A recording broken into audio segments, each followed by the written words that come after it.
종려주일은 우리에게 많은 울림을 주는 주일입니다. 종려주일이라고 하면 호산나 예수님께서 입성하신, 그렇죠? 나귀를 타고 입성하시는 날 해서 여러 가지 이야기들 또 여러 가지 교훈들이 우리에게 있는 말씀이지만, 예수님께서 십자가에 죽기 이전에 있었던 아주 중요한 사건이기도 하고요. 고난주간의 시작이기도 한 이날, 우리는 어떤 기분이십니까? 비통하기도 하고, 그렇죠? 또 예루살렘에 오르셔서 죽으심으로 우리에게 참 소망이 되어주시기 위해서 오르신 그 길이었기 때문에 우리는 어때요? 참 기쁜 날이기도 해요. 만약에 예수님께서 예루살렘에 입성하지 않으셨다면 누구로요? 왕으로 입성하신 거예요.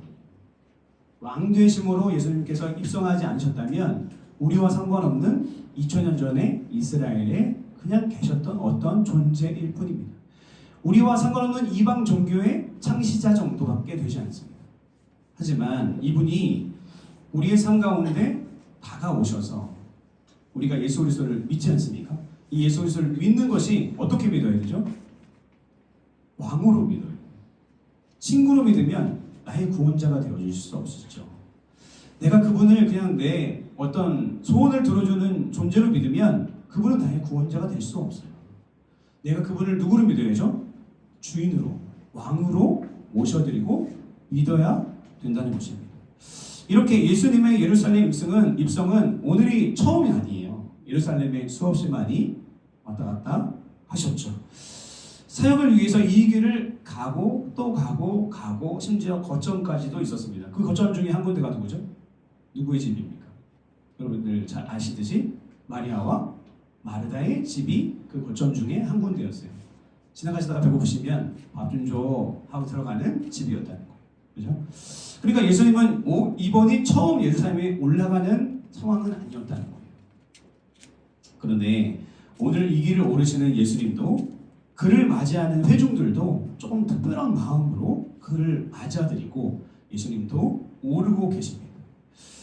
예수님은 귀족이나 왕처럼 근엄하게 아주 이제 잘생기고 큰 말을 타고 이렇게 입성하지 않으시고요. 처음 그가 예루살렘의 갈릴리 지방에 태어나실 때처럼 말구유, 그렇죠? 나귀의 구유에서 태어나셨던 그 자세를 똑같이 유지하시면서 나귀 새끼를 타고 예루살렘에 올라가십니다. 예수님은 뭘 지키셨습니까? 지조를 지키셨어요. 자기의 철학을 지켰어요. 신앙의 이 철학을 지켰습니다. 어떤 철학입니까? 낮은 자리로 나아가는 철학을 지켰어요. 우리 이제 호치민에 살다 보면 우리가 여러 가지 상황들이 벌어지죠. 그래도 한국 사람이다 보니 우리는 어떻습니까? 좀 대우를 받고요. 그래도 예쁘다고 하고, 그래도 어려 보인다고 하고, 그죠? 그래도 사람들이 우리를 인정해 주는 것 같은 그런 느낌을 받습니다. 그래도 우리가 어디 놀러 갈 때면 렌트카를 빌리기도 하고요. 호텔도 좀 좋은 데서 이렇게 지내기도 하고 하면서 우리 그래도 잘 살고 있는 것 같고 높은 지위에 있는 것 같은 느낌이 우리에게 들어요. 근데 우리가 살아야 되는 우리의 마음 자세는 어떻게 된다고요? 예수님의 마음을 닮아야 된다는 거죠. 어떤 마음입니까? 말구유에서 태어나는 자세, 나귀 새끼를 타고 다니는 자세, 이 마음의 자세가 우리에게 필요하다는 거예요. 처음 그가 이 땅에 오실 때 나귀가 먹는 그 구유통에서 태어나신 것 좋아하셨을까요? 예수님 참 기뻤다. 참 좋은 추억이다 나에게. 아니겠죠? 그죠? 예수님도 왕실에서 아주 귀중한 소중한 아이로 이렇게 태어나고 싶으셨을 거예요. 하지만 그는 어디를 선택하셨습니까? 말구유 그곳에 천을 깔고 그냥 눕힌, 그죠? 그곳에는 뭐가 있습니까?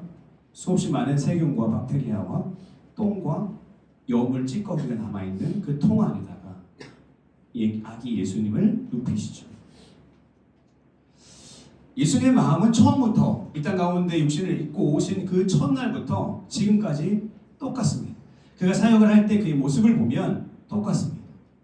그의 어린 시절에 대해서 자세하게 나오진 않지만 키가 자람으로 많은 사람들에게 기쁨이 되고 하나님의 말씀대로 성장했던 것을 보면 어떻습니까? 그는 겸손한 삶을 유지했다는 것입니다. 누구보다 비장하게, 누구보다 기쁜 표정으로 겸손과 배려를 보여주신 예수님의 마음을 우리는 상상해 볼 수 있어요. 왜 비장해요? 십자가를 져야 되니까 비장한 거예요. 근데 왜 누구보다 이렇게 밝은 표정으로 사람들에게 대해요? 배려하고 사랑하고 겸손하니까. 그죠? 그러니까 희비가 얼굴이 함께 이 교차되는 예수님의 그 모습. 근데 나귀는 낑낑거리는 거예요. 수많은 사람들이 호산나 호산나 하면서 예수님을 맞아들였지만 예수님의 마음속은 십자가밖에 없었어요. 십자가. 내가 어떻게 십자가를 져야 될지, 그 십자가가 나에게 얼마나 고통스러워질지에 대해서만 생각하셨다는 거예요. 예수님의 생애 속에서 그분은 항상 겸손을 요구하셨고 겸손한 삶을 사시기 위해서 노력하셨으며 그리고 겸손한 사람들을 사랑하셨어요. 그래서 죄인들만 만나러 다녔어요. 그렇죠?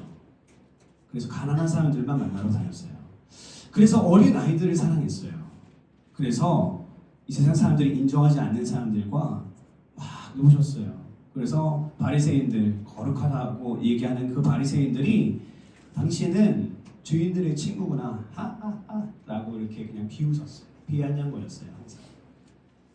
예수님은 왜 위대합니까?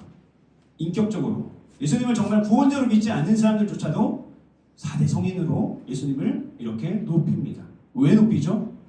예수라는 존재가 위대한 존재이기 때문에 그렇습니다. 그 당시에 수십만의 사람을 모을 수 있는 로마의 황제도 모을 수 없는 그 사람들을 모아서 어디를 가든지 사람들이 둘러싸는 그 유명한 사람이 자신의 욕심을 하나도 구하지 않고요. 높은 사람들을 이렇게 등용해서 자기 옆에 12 제자를 두지 않고요. 아주 가난한 사람, 아주 배우지 못한 사람, 아주 겸손한 사람들만 골라서 자기 옆에 두시는 거예요. 그리고 그런 사람들과 함께 교제하는 거예요. 그러니까 어떻게 됩니까? 이상한 거죠. 우리가 좀 이상한 행동을 하면 사람들이 이렇게 봐요. 삐딱하게. 뭔가 의도가 있지 않을까? 그죠?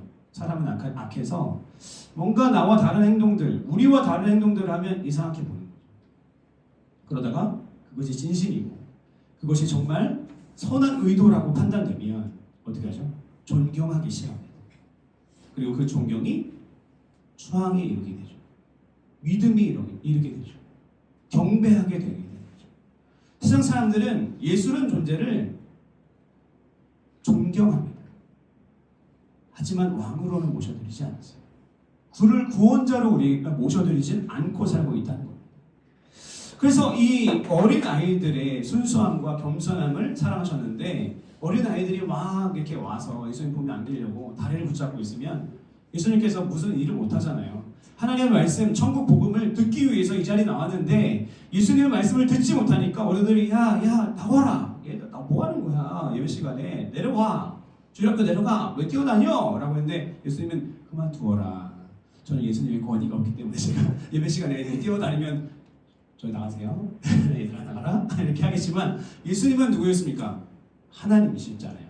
그래서 이 하나님이신 예수님께서 무엇 했어요? 모든 걸 다 중단하고 어린 아이들을 끌어안고 예뻐해 주시는 거예요. 왜 그렇습니까? 왜요? 이 세상에서 가장 겸손한 아이들이잖아요. 예수님께서 사랑하시는 순수한 아이들. 무언가 예수님이 가르쳐 주시면 아 그렇군요 예수님 할 수 있는. 어른들은 어때요? 아 그렇군요 하면서도 아닌 것 같은데 그거 전부 틀린데. 어른들의 마음이 그렇지 않습니까? 아이들은 어때요? 아는 게 많이 없죠? 그래서 들으면 그렇군요. 네, 이렇게 그냥 반응하죠. 아 예수님 혹은 이렇게 대답하지 않아도 그렇게 받아들이죠. 그렇죠? 여러분 종려주일은 예수님께서 메시아로 개선하는 왕처럼 개선하는 그런 날입니다. 그래서 사람들은 종려가지 나무를 이렇게 흔드는데 종려가지 나무, 이 종려가지는 어떤 의미를 갖죠? 아름다움이라는 뜻을 갖습니다. 의미를 갖습니다. 그리고 승리입니다. 승리. 예수님을 환영하는 이스라엘 사람들, 이들은 무언가를 기대하고 있어요. 무언가를 원하고 있습니다. 자신이 원하는 무언가. 그래서 환영하고 있어요. 예수님의 능력으로 자신이 원하는 뭐예요? 경제적 자유를 원해요. 왜요? 오병이어의 기적을 한두 번 행하신 건 아니니까. 성경에 기록되진 않았지만 많은 사람들이 모였을 때마다 음식에다가 축사하시고 하나님을 우러러 축사하시고 그 음식을 떼어서 제자를 통해서 떼어서 사람들을 먹이는 일들이 성경에도 기록되어 있지만 더 많은 횟수로 그렇게 일을 하셨습니다. 그러다 보니까 경제적 자유가 이루어지죠. 여러분들 먹을 것 걱정 안 하고 사시면 얼마나 좋을 것 같으세요? 그냥 내가 하고 싶은 대로 그래 교회 와서 예배하고 평일날에 좀 취미생활하고 하면서 경제적인 자유를 시간적 자유를 누려 얼마나 행복할 것 같습니까? 이 당시에는요 로마 사람들이 압제하던 유대 사람들, 이스라엘 사람들을 통치하던 시절이죠. 그래서 총독이 있었어요. 그 총독이 있는 그들에게 뭐 하는 거예요? 군사적 혹은 정치적 자유를 원했던 사람들이 이 사람들이었어요. 유대인들. 그러니까 예수라는 사람은 능력이 대단해. 뭐 없는 것까지도 5천 명, 10,000명을 먹일 수 있는 분이고, 그리고 예수님은 모든 악한 질병들을 다 치료할 수 있는 분이고, 모든 악한 악의 영들도 다스릴 수 있는 분이야. 그러니까 이들은 뭘 믿는 사람이었어요? 하나님을 믿는 사람들이고 영의 세계를 100% 믿는 사람들이었기 때문에 구약 시대 가운데 하나님께서 우박을 떨어뜨려서 그죠? 적들을 모두 물리치고 수만 명을 다 죽여버린 그런 사건들을 믿었던 사람들이었기 때문에 예수란 존재가 하나님의 선지자이기 때문에 왕으로 모시지 않았죠. 하나님 메시아로 믿지 않았어요. 하나님의 선지자였기 때문에 하나님의 선지자가 기도하면 이스라엘의 로마 군사들 오다가 다 죽을걸? 지진이 나서 다 갈라져서 다 빠져 죽을걸? 불로 다 죽을걸? 그렇게 할 수 있는 분 같아 라는 믿음이 저들 안에 있었다는 거예요. 하지만 예수님의 계획은 좀 달랐죠. 무엇을 주기 위해 오르긴 하셨어요. 무엇을 주기 위해서. 이들이 생각하는 경제적 자유나 정치적인 자유 이상의 것을 주기 위해서 예루살렘에 오르십니다. 근데 그것은 뭐였어요? 자신이었어요. 자신을 주기 위해서. 자신이 대신 인류를 위해서 이 이스라엘의 한 사람 한 사람을 위해서 뭐 하기 위해서? 사형을 당하기 위해서. 저들의 죄 때문에. 세상에서 가장 거룩하신 하나님이신 예수 그리스도께서 세상에서 가장 악한 자들의 고안해낸 그 십자가의 그 형벌을 받아내는 거예요. 뭐 때문에? 구원을 위해서. 저들을 살리기 위해서.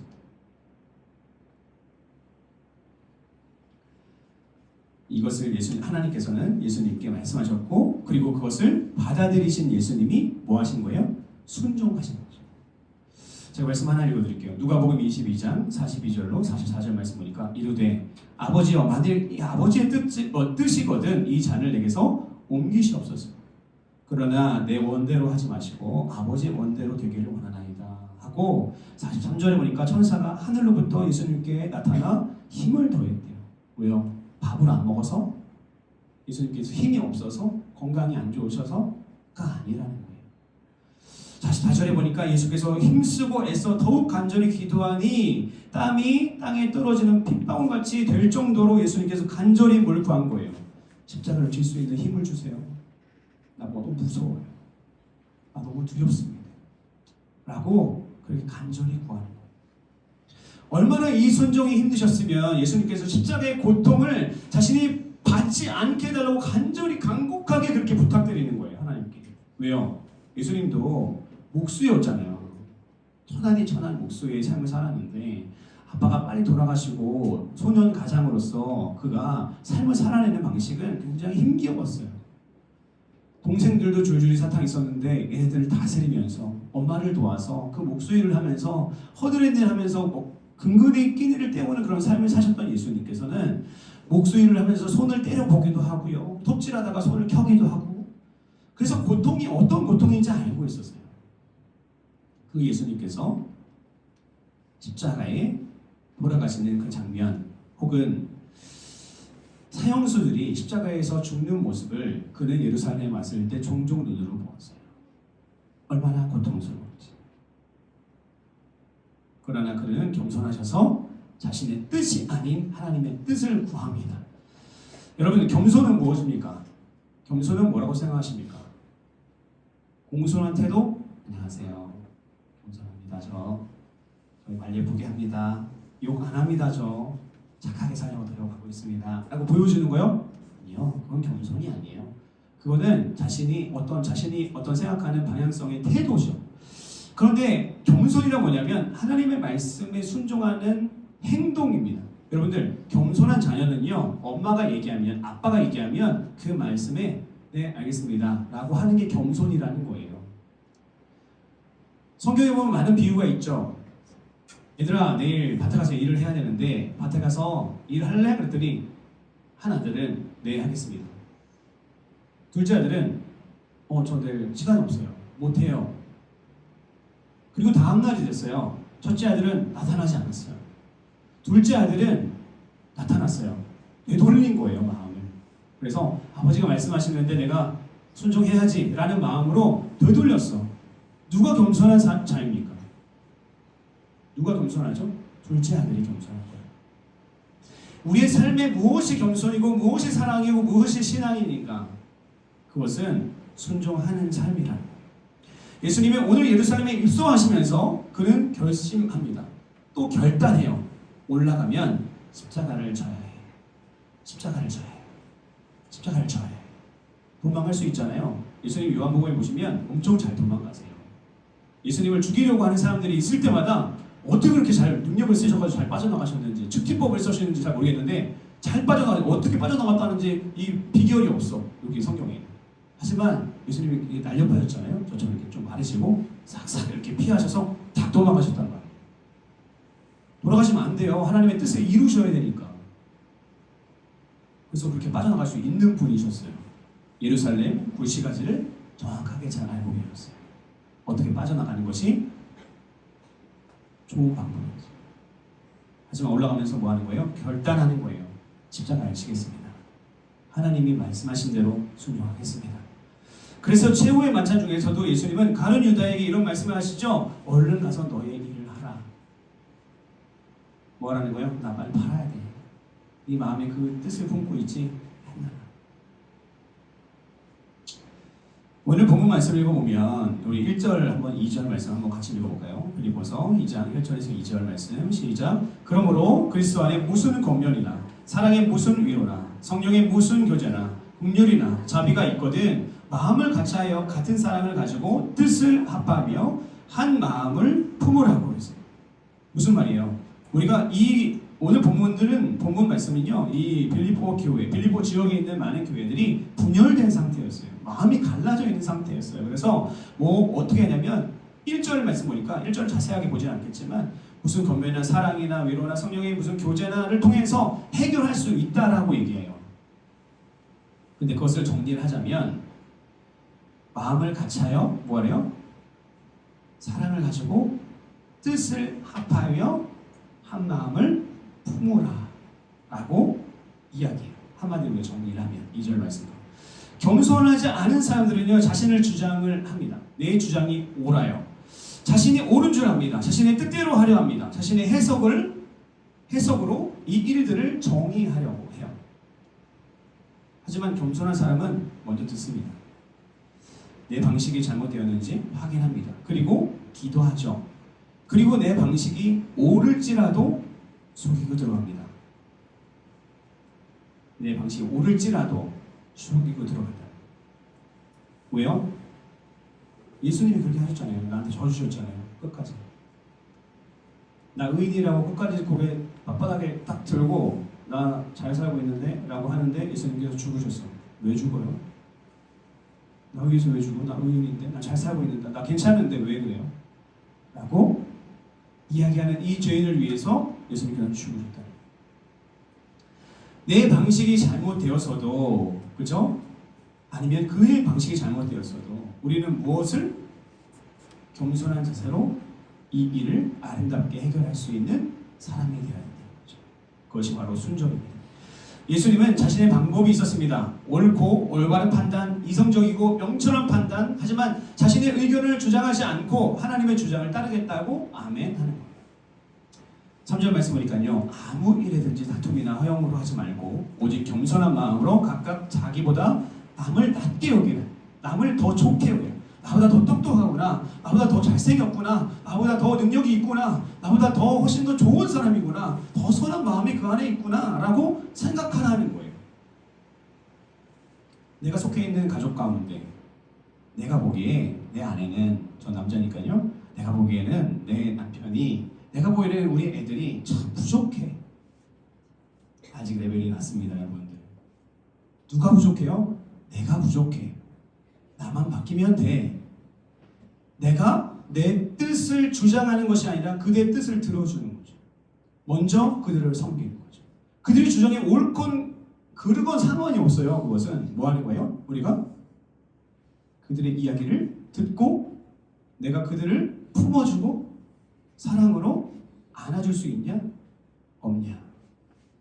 저와 예수님이 싸우면 누가 이길까요? 누가 이길까요? 제가 이깁니다. 예수님 이기세요. 왜 제가 이길까요? 저는 자녀거든요. 땡깡 부리면 돼요. 아니 나 안 해. 나 그럴 거면 오케이 안 해. 안 해. 아니 교회 안 해. 어차피 떠나. 나 안 해. 지금 안 해. 그럼 예수님이 왜 그래? 저런 건 잘하자. 이 일을 해야 너한테 제일 좋은 거야. 네가 옛날에 기도했잖아. 응답해줬더니 또 왜 그래? 힘들어요. 못하겠어요, 주님. 할 수 있어. 내가 너에게 능력을 줄게. 그죠? 여러분들이 성숙하다고 생각하면, 여러분들과 아내, 내가 남편의 입장에서 아내가 연약하다고 생각하면 뭐 해야 돼요? 엉덩이 두드려 주셔야 돼요. 잘할 수 있어. 아이들한테 어떻게 해요? 품어줘야죠. 너는 잘할 수 있어. 너 지금 공부 못하는 거 같지? 하나님께서 너를 크게 쓰실 거야. 믿음의 말을 해줘야 돼요. 누가요? 부모가. 누가요? 성숙한 자. 누가요? 영적으로 앞선 자. 그 역할을 내가 할 수 있냐는 거예요. 우리가 교회 안에서 일을 할 때요, 다툼이나 허용으로 하지 말고 오직 겸손한 마음으로 각각 자기보다 남을 낮게 여기라, 그렇게 말씀하시는데요. 우리가 겸손할 때 남이 더 좋아 보이는 것이죠. 돈 많이 벌어 성공한 사람들 있죠.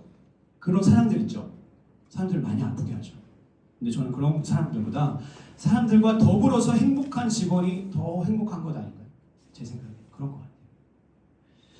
우리의 생각 속에 성공 우선적인 생각들이 우리를 망가뜨리고 있지는 않나. 돈만 많으면 돼. 애들이 들어도 아니라 그럴걸요. 애들한테 얘기해도 20대, 10대 애들한테 얘기해도 맞는 거 아니? 그런 인생이 아닌 것 같은데요. 라고 얘기할 거예요. 자, 그러면 우리가 가져야 될 겸손은 무엇입니까? 5절, 6절, 7절 우리 합독하시겠습니다. 5절, 6절, 7절 시작. 너희 안에 이 마음을 품으라. 곧 그리스도 예수의 마음이니 그는 근본 하나님의 본체시나 하나님과 동등됨을 취할 것으로 여기지 아니하시고 오히려 자기를 비워 종의 형체를 가지사 사람들과 같이 되셨고, 우리가 품어야 될 순종과 겸손의 마음은 예수님의 마음이세요. 구유에서 태어나는 마음. 낙이 새끼, 자기를 태우기도 버거운 낙이 새끼를 타고 볼품없이 이렇게 올라가는 예수님의 모습. 때때로 계속 예수님께서는 죄인들의 친구냐 네가 하하하라고 비웃는 그 종교 지도자들, 거룩하다라고 얘기하는 그 사람들의 비웃음과 전혀 상관없이 신경 쓰지 않으시고 자기는 이 세상 가장 겸손하고 낮은 자리에 먼저 나가셔서 그들을 섬기셨던 예수님의 마음. 그분이 바로 하나님의 본체, 하나님이시죠. 그런데 자신을 낮추셔서 인간이 되어주셨고, 인간 중에서도 가장 낮은 목수. 여기서 따지면 아파트에서 음식물 찌꺼기 걸러내는 왼손으로 그런 사람으로 오셨다는 거예요. 그것을 우리는 죽기까지 복종하셨다고 표현합니다. 예수님의 십자가에 죽으신 거기까지 예수님께서는 순종하셨습니다. 예수님은 태어나신 말구유에서부터 오늘 종려주일 낙의 새끼를 타신 그 여기까지, 그리고 죽을 때까지 하나님의 말씀에 순종하신 분이십니다. 우리를 대신하여 죽으셨다는 것이죠. 예수님은 우리를 위해서 죽기까지 겸손해지셨는데 우리의 순종은, 우리의 마음은 어떠해야 되나? 우리는 예수님을 믿는다고 하고 예수님을 통해서 산다고 하지만 우리의 삶은 예수님을 정말 닮아야 한다. 이 겸손을 우리가 배워야 될 우리의 삶의 태도와 행동이라는 것입니다. 싸움이 있는 교회, 다툼이 있는 교회, 분쟁과 당지는 일이 있는 교회에 무엇이 필요합니까? 예수님의 마음이 필요해요. 예수님의 마음이 있으면요 해결돼요. 싸우는 가정, 싸우는 자녀들 누구의 마음이 필요합니까? 오은영 박사가 필요하지 않습니다. 예수님의 마음이 필요해요. 여러분 이렇게 손해보더라도 순종하고 겸손한 자리로 나갈 자신이 있으십니까? 아멘. 아멘. 근데 이 말씀을 해드려야 될 것 같아요. 9절 말씀부터 쭉 보면 그러므로 하나님이 그를 지극히 높이셨대요. 모든 이름 위에 뛰어나게 하시고요. 하늘과 땅과 땅 아래에 있는 모든 자들로 그 앞에 무릎 꿇게 하셨대요. 여러분들 이게 예수님을 향한 그런 말씀인가요? 100%? 우리한테 우리가 삶으로 적용하자면 뭡니까? 겸손하게 사는 사람에게 하나님께서는 그를 높이신다는 거예요. 그렇습니까? 겸손함으로 여러분들 많은 사람들 섬기는 사람 여러분들 중도가 제일 많지 않습니까? 항상 이 중도에 있는 사람들은 다 보고 있어요. 누가 어떻게 잘 하고 있나? 저 사람들은 참 약삭빠르게 잘 하고 있네. 이 사람들은 참 항상 바보처럼 이렇게 나눠주고 이렇게 맨날 친구도 누락되고 결정적일 때 누구 편을 들어줘야 중도에서 이 바보 같은 사람, 섬기는 사람, 겸손한 사람의 편을 들어준다. 회사의 회장이나 사장도 중도거든요. 그죠? 우리 하나님은 여러분의 편이십니다. 지금 기도할까요?